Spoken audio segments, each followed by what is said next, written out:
തിരുവനന്തപുരം നഗരസഭ കോർപ്പറേഷൻ ചെയ്യുമെന്ന് പറഞ്ഞിരുന്ന പല കാര്യങ്ങളും നമ്മൾ പറഞ്ഞിരുന്നു. ഇന്നലെ അതിൻ്റെ ഒരു ആദ്യ രൂപം എന്നുള്ള നിലയിൽ വി രാജേഷും അതുപോലെ തന്നെ ഡെപ്യൂട്ടി മേയറും സ്റ്റാൻഡിംഗ് കമ്മിറ്റി ചെയർമാനും ഒക്കെ കൂടി ഗോപനും ഒക്കെ കൂടി BJPയുടെ ഓഫീസിൽ വെച്ചൊരു പത്രസമ്മേളനം നടത്തിയിരുന്നു. ആ പത്രസമ്മേളനത്തിൽ 42 പേജുള്ള ഒരു രേഖ ഇംഗ്ലീഷിലും മലയാളത്തിലും ഒക്കെ കൂടി ഇംഗ്ലീഷിലാണ്, പക്ഷേ മലയാളത്തിലും കുറച്ച് കാര്യങ്ങൾ ചില പേജുകൾ മലയാളത്തിലൊക്കെ ഉള്ള ഒരു രേഖ തയ്യാറാക്കി ഇരുന്നു. ആ രേഖ ഒരു ഡ്രാഫ്റ്റ് ആണെന്ന് പറയുന്നു. ഈ രേഖയെ വെച്ചുകൊണ്ട് ഇനി ഒരുപാട് വികസന സെമിനാറുകളും കോൺക്ലേവുകളും ഒക്കെ നടത്തും. പാർട്ടി ചില കോൺക്ലേവുകൾ നടത്തുമെന്ന് പറയുന്നു. പിന്നെ 100 വാർഡുകളിലും വാർഡ് സഭകൾ വിളിച്ചുകൂട്ടി ഇതൊക്കെ ചർച്ച ചെയ്യുമെന്ന് പറയുന്നു. എന്തായാലും 42 പേജുള്ള ആ രേഖ പ്രധാനമന്ത്രിക്ക് അയച്ചു കൊടുത്തതാണ്. ആ രേഖയുടെ ഒരു രേഖയുടെ മുഖചിത്രം ഇതാണ്. അപ്പോൾ ഇത്തരത്തിലുള്ളൊരു രേഖ അയച്ചു കൊടുത്തിട്ടുണ്ട്. ആ രേഖയിൽ പറയുന്ന പ്രധാനപ്പെട്ട കാര്യങ്ങൾ മാറ്റത്തിന് തുടക്കമായി എന്നുള്ള ടൈറ്റിലോട് കൂടിയാണ് വന്നിരിക്കുന്നത്. അതിൽ പറയുന്ന പ്രധാനമന്ത്രി മോദിയുടെ ഒരു മെസ്സേജ്, ഇംഗ്ലീഷിലുള്ള മെസ്സേജ്, രാജീവ് ചന്ദ്രശേഖറിൻ്റെ മെസ്സേജ്, അതുപോലെ തന്നെ വി രാജേഷ് മേയറുടെ, ഡെപ്യൂട്ടി മേയറുടെ, പിന്നെ ആ മാറ്റത്തിന് മാറാത്തത് ഇനി മാറും എന്നൊക്കെ പറഞ്ഞുകൊണ്ടുള്ള കാര്യങ്ങൾ പറയുന്നു. അതിലൊരു കാര്യം പറയുന്നതിനകത്തൊരു ചെറിയ തുടക്കത്തിൽ തന്നെ ചില കൺഫ്യൂഷൻസുകളും ഉണ്ട്, ചില ക്ലാരിറ്റി വരേണ്ട കാര്യങ്ങളുമുണ്ട്, എന്നാൽ ഒരുപാട് കാര്യങ്ങൾ പറയുന്നുണ്ട്. തിരുവനന്തപുരം നഗരത്തിൽ വളരെ ഗൗരവമായ ഒരുപാട് മാറ്റങ്ങൾ കൊണ്ടുവരുമെന്ന് പറഞ്ഞു. പക്ഷെ ആ മാറാത്തത് മാറുമെന്നുള്ള മലയാള പേജിൽ ND അധികാരത്തിലെത്തി 45 ദിവസവും തിരുവനന്തപുരം കോർപ്പറേഷൻ വികസന രൂപകര യാഥാർത്ഥ്യമായി എന്നൊരു സെന്റൻസ് ഉണ്ട്. ഇതങ്ങനെ ശരിയാവും? BJP ഇറക്കിയ രേഖയല്ലേ ഇത് പ്രധാനമന്ത്രിക്ക് കൊടുത്ത BJP ഇറക്കിയ രേഖയാണ്.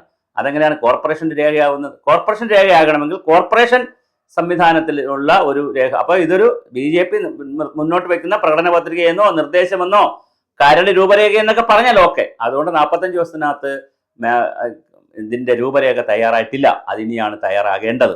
തയ്യാറാക്കുമായിരിക്കും. പക്ഷേ ഇതിപ്പോൾ വന്ന സാഹചര്യത്തിൽ 45 എന്നുള്ള കുറച്ച് ദിവസം എടുത്താലും അത് സമഗ്രമായി തയ്യാറാക്കുമായിരിക്കാം.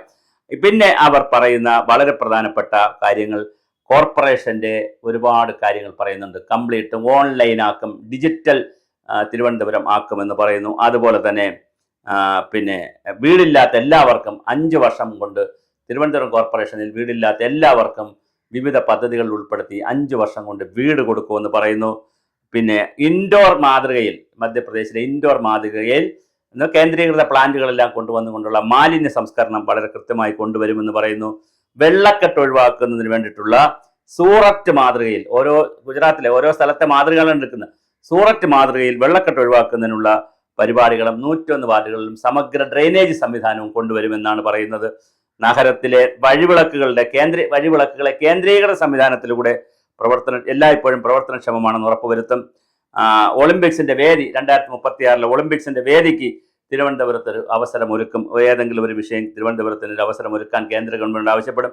പത്മനാഭസ്വാമി ക്ഷേത്രവും ആറ്റുകാൽ ക്ഷേത്രവും ഭീമാപള്ളിയും വെട്ടുകാട് പള്ളിയും ഒക്കെ കേന്ദ്രീകരിച്ച് തീർത്ഥാടന ടൂറിസം നടപ്പിലാക്കാൻ, സ്പിരിച്വൽ ടൂറിസം നടപ്പിലാക്കും. ആരോഗ്യമായി സംബന്ധിച്ച് തിരുവനന്തപുരത്തെ ആരോഗ്യ സംരക്ഷണ നഗരമാക്കി മാറ്റുന്നതിനുള്ള പ്രവർത്തനങ്ങൾ നടപ്പാക്കും. അതുപോലെ തന്നെ പിന്നെ മരുന്നുകൾ ലഭ്യമാക്കാൻ എല്ലാ വാർഡുകളിലും ജൻ ഔഷധി മെഡിക്കൽ സ്റ്റോറുകൾ സ്ഥാപിക്കും. ഗംഗാ ശുദ്ധീകരണ മിഷന്റെ മാതൃകയിൽ കിള്ളിയാറും കരമനയാറും ആമഴഞ്ഞാൻ തോടുകളുള്ളവയുടെ ശുദ്ധീകരിക്കുന്നതിനുള്ള നടപടികൾ ആരംഭിക്കും. തെരുവ് നായ്ക്കളെ പൂട്ടിയിടുന്നതിനുള്ള ഷെൽട്ടറുകൾ തുടങ്ങും. റോഡ് റെയിൽ കണക്ടിവിറ്റി, ഗതാഗതത്തിന്റെ കണക്ടിവിറ്റി ആരംഭിക്കും. വഴിയോര കച്ചവടക്കാരെയും മറ്റ് വ്യവസായിക പൊതുജനങ്ങളുടെയും പങ്കാളിത്തത്തോടെ സിറ്റി നൈറ്റ് ലൈഫ് യാഥാർത്ഥ്യമാക്കും. മേയറും ഡെപ്യൂട്ടി മേയറും കൗൺസിലറും കോർപ്പറേഷൻ ഉദ്യോഗസ്ഥരും വാർഡുകളിലെത്തി ജനങ്ങളുമായി സമ്പർക്കം നടത്തി പരാതികൾ പരിഹരിക്കും. കോർപ്പറേഷനിലെ ശോചനാവസ്ഥ വീടുകളിൽ അറ്റകുറ്റപ്പണി 15 ദിവസത്തിനകം ആരംഭിച്ചിരിക്കുന്നു. ഇങ്ങനെ തുടങ്ങി കുറേ അധികം കാര്യങ്ങൾ പറയുന്നുണ്ട്. പക്ഷേ ഈ രേഖയെ സംബന്ധിച്ച് ഇങ്ങനെയൊക്കെ പറയുമ്പോഴും, ഡിജിറ്റൽ തിരുവനന്തപുരം മുതൽ ഇങ്ങനെ പറയുമ്പോഴും ഒരു ആധികാരികത, ഒരു സമഗ്രത രേഖയ്ക്ക് കുറവുണ്ട്. പ്രത്യേകിച്ച് പ്രധാനമന്ത്രിക്ക് കൊടുത്ത ഒരു രേഖ എന്നുള്ള നിലയിൽ കുറെ കൂടി ആധികാരികവും സമഗ്രവുമായ ഒരു രേഖ തയ്യാറാക്കണമായിരുന്നു. പക്ഷെ എന്തായാലും അത് ഉണ്ടായിട്ടില്ല. പക്ഷെ അത് ഉണ്ടാകുമെന്ന് നമുക്ക് പ്രതീക്ഷിക്കാം. കാരണം ഈ രേഖയിൽ തന്നെ ഡ്യൂപ്ലിക്കേഷൻ ഉണ്ട്. പല കാര്യങ്ങളും ഒരേ കാര്യം തന്നെ പല തരത്തിൽ പറയുന്ന, പല സ്ഥലങ്ങളിൽ പറയുന്ന ഡ്യൂപ്ലിക്കേഷൻ വരുന്നു. അതുപോലെ തന്നെ ഇതിനകത്ത് പറയാത്ത 100 കണക്കിന് കാര്യങ്ങൾ തിരുവനന്തപുരം നഗരസഭയിൽ ഉണ്ട്. അപ്പോൾ നഗരസഭയുടെ ഒരു പ്ലാൻ പെർസ്പെക്റ്റീവ് ആയിരുന്നു ഇവർ ഉണ്ടാക്കേണ്ടിയിരുന്നത്. അല്ലാതെ ഈ പട്ടിയെ പിടിക്കും, പൂച്ചയെ പിടിക്കും, നായയെ പിടിക്കും, ഡ്രെയിനേജ് സംവിധാനം അങ്ങനല്ല പറയേണ്ടിയിരുന്നത്. ഒരു പെർസ്പെക്റ്റീവ് പ്ലാനാണ് പറയേണ്ടിയിരുന്നത്.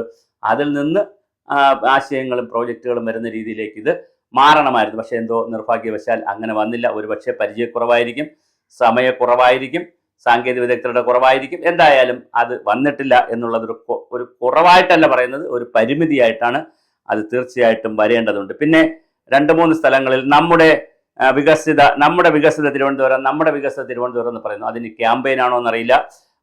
ചില പദ്ധതികളിലൊക്കെ നമ്മുടെ തിരുവനന്തപുരം എന്ന് പറയുന്നു, ചില സ്ഥലങ്ങളിൽ നമ്മുടെ വികസിത തിരുവനന്തപുരം എന്ന് പറയുന്നു. അപ്പൊ ഇതൊരു കൃത്യമായൊരു ഹോംവർക്ക് ഇല്ലാത്തതുപോലെ തോന്നുന്നുണ്ട്. നമ്മുടെ വികസിത തിരുവനന്തപുരവും എന്നൊക്കെ പറഞ്ഞ് ഒരു വല്ലാത്ത ഒരു രീതിയിലേക്ക് പോയിട്ടുണ്ട്. അതേസമയം തന്നെ എന്തായാലും അങ്ങനെയൊക്കെ ആണെങ്കിലും ഇത്ര സമഗ്രത കുറവാണെങ്കിലും നല്ലൊരു രേഖ തയ്യാറാക്കിയതിന് രാജേഷിനെയും മേയറെയും അതിൻ്റെ സംഘാടകരെയും അതിൻ്റെ ഭാരവാഹികളെയും കോർപ്പറേഷൻ്റെ ഉദ്യോഗസ്ഥരെയൊക്കെ അഭിനന്ദിക്കുകയാണ്. കാരണം ഒരു തുടക്കമായല്ലോ എന്നുള്ള രീതിയിൽ. അപ്പോൾ തുടക്കത്തിൽ നിന്ന് കുറെ കൂടി വിപുലമായ സമഗ്രമായ ഒരു വിഷനും അതിൻ്റെ അകത്തുള്ളൊരു മിഷനും ഒക്കെ തയ്യാറാക്കി കൃത്യമായ പ്രൊജക്റ്റുകൾ, ഒരു പെർസ്പെക്റ്റീവ് പ്ലാനിലേക്ക് നഗരസഭ പോകേണ്ടതുണ്ട്.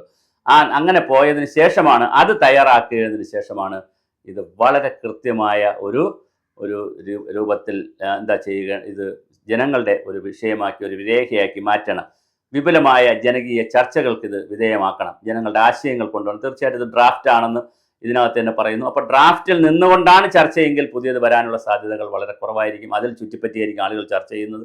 അതേസമയം ഡ്രാഫ്റ്റിന് അപ്പുറമുള്ള പുതിയ വിഷയങ്ങൾ കൂടി, ധാരാളം വിഷയങ്ങൾ തിരുവനന്തപുരത്തെ സംബന്ധിച്ചിടത്തോളം ഉണ്ട്. ഇങ്ങനെ കണ്ടാൽ പോരാ. ഇതൊരു ഗ്രാമപഞ്ചായത്തിലാണെങ്കിൽ ഇത് മതി. ഇങ്ങനെ കുറേ പ്രോജക്റ്റുകൾ നടപ്പിലാക്കുന്ന രീതി മതി. തിരുവനന്തപുരം നഗരസഭയിൽ 45 വർഷമായിട്ട് ഈ രീതികളൊക്കെ തന്നെയാണ് തുടർന്ന് വന്നിരിക്കുന്നത്. അതിൻ്റെ ബാക്കി പത്രമായിട്ടാണ് ഈ പറഞ്ഞതുപോലെ നമ്മുടെ ഉദ്യോഗസ്ഥരൊക്കെ കൂടി ഇരുന്ന് ഇത് തയ്യാറാക്കി കൊടുത്തിരിക്കുന്നത്. പക്ഷേ ഇത് പോരാ. തിരുവനന്തപുരം നഗരം എന്ന് പറയുന്നത് ക്യാപിറ്റൽ സിറ്റി അല്ലെങ്കിൽ മെട്രോപൊളിറ്റൻ സിറ്റി എന്നുള്ള നിലയിൽ അതിനെ കാണേണ്ടത് മറ്റൊരു തലത്തിലാണ്, മറ്റൊരു പ്രൊജക്ഷനിലാണ് കാണേണ്ടത്.